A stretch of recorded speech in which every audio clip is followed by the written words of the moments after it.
April is Stress Awareness Month, and I think we know there's plenty of stress.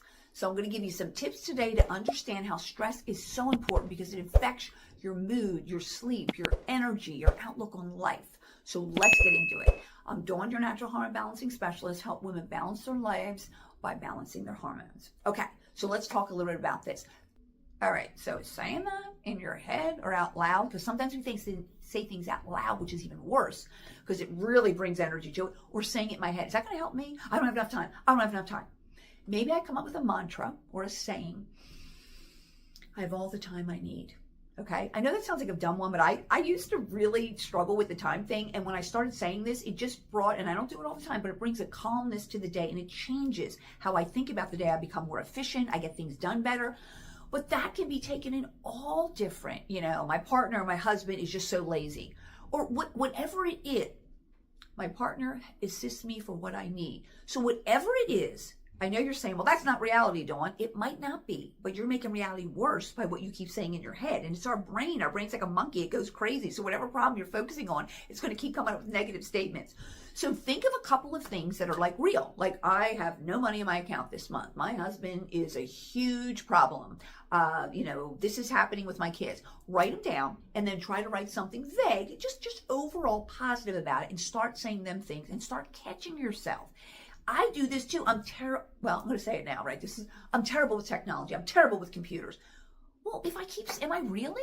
No, I realize that I'm no dumber than anybody else with technology, except the real smart people, but the average person. But I don't want to take the time to fix my computer. So I get all upset and then I call my tech guy. I might even be able to fix some of that.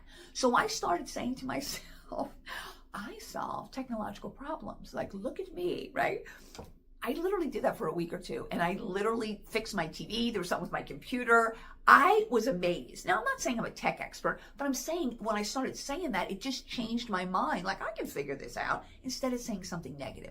So that's the first thing. Stop the negative self-talk, but make it very specific. Write down the basic negative things you always say and put in positive mantras. Put them by your bed, say them, and especially think of, throughout the day, monitor your thoughts and the negative things you're saying.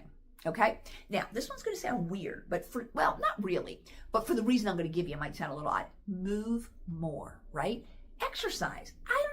There's a billion reasons why, especially as you get older, exercise is good. I'm not even going to go. My background is exercise physiology. We're not even going to get into all that. For weight loss, it's also good, right? But what about if I told you to dissipate stress? Exercise is good. Because why? It moves energy. So I'm really upset about something and I'm sitting at my desk. That's not doing any good. I'm really mad at my boss. Or I'm on the way home, my husband just called me and I'm really mad in the car. I'm sitting there and I'm building up my cortisol, my adrenaline, and I can't dissipate it, right? Whereas back in the olden days when they really had stress, a lion or a bear is coming, the British are coming, whatever, back in the day, right? They often would do fight or flight. So they would fight off the enemy or they would run away. There's freezing too, and that happens in certain cases, like with animals, but there's basically fight or flight. So in our day and age, we're under all this stress and we're sedentary. So even if you say, well, I don't have time to do a whole workout, Jim, I'm a loser, I'm going to go home and eat ice cream. Well, you know what? Maybe we don't have to eat the ice cream, even though I love it. And maybe we can say, I'm going to do a quick walk around the block. Last night, I'm going to be totally honest with you. I had a bunch of work to do. That was more business tax. I didn't feel like doing it. So I did have a little bit of candy. Shouldn't have done it, but I did because candy's my weakness. Even though I'm really good at balance now, but I do like candy sometimes. I'll suck on it a little bit. It's not a lot. So I said, you know what? It's windy out. It's March. It's freezing. I'm making these videos ahead. And I'm going to take a quick walk around the block. In the last couple minutes, I'm going to run home. That dissipated the sugar rush, because if I didn't do that, I would go to bed and I would probably have a drop in blood sugar, and that would have been stressful. I would have woke up and that little bit of candy would have affected my whole night. Okay, so getting out and moving is it burns a little calories, but it lowers my blood sugar and it balances things out. But when it comes to building up of energy, this kind of came to me, and I'm not saying I'm the only one that's saying it, but I really believe Parkinson's, when people kind of have that shaking. Okay, we thought my mother had it, so my father actually had it way back. And so I studied a little bit more. And what came to me was, in a meditation, that Parkinson's is nothing more than built up energy. Because I have a friend that has it, and she'll say, well, I don't shake all the time, Dawn. And my dad didn't either. He would just, when something extra stressful happened and it's just too much, then they start to shake. Okay. What is that? I can't take it, whatever. If they could punch something or if they could scream, they could probably get rid of the energy, but you can't do that in the middle of the day, right? Or unless you want to get hauled off to the, to an asylum. You can't just do that.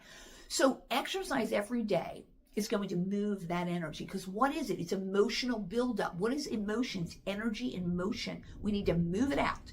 So I think we know that, like if I'm stressed, if I move a little bit, but people don't realize it can literally dissipate that emotion. So I've had some phone calls with people that were helping me, but I'm talking about a stressful situation.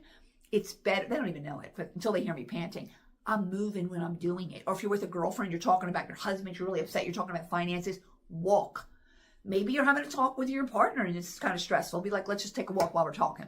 Now, as long as you're not too close to people in the neighborhood and screaming at each other, you probably won't scream when you're walking and you're just looking straight ahead. So when you're having these tense conversations, or even if you're thinking about something, go out and move. And that moves that energy out.